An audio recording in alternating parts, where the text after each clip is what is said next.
Ok.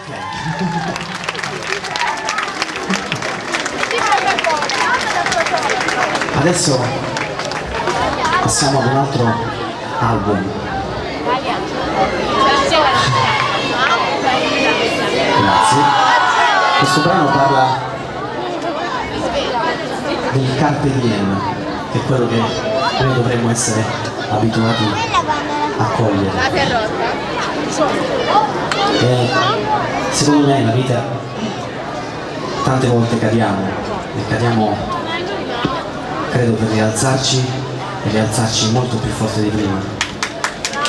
E bisogna lottare per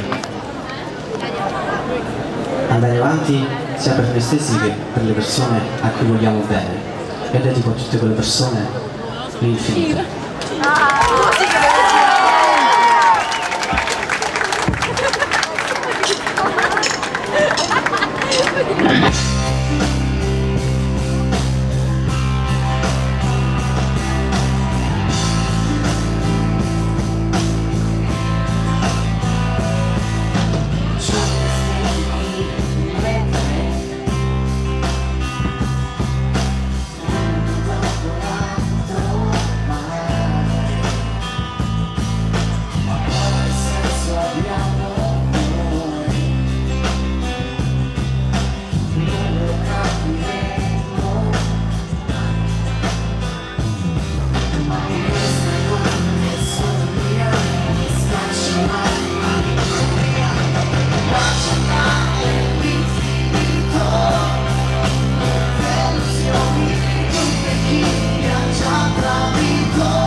Piango dentro ai sogni.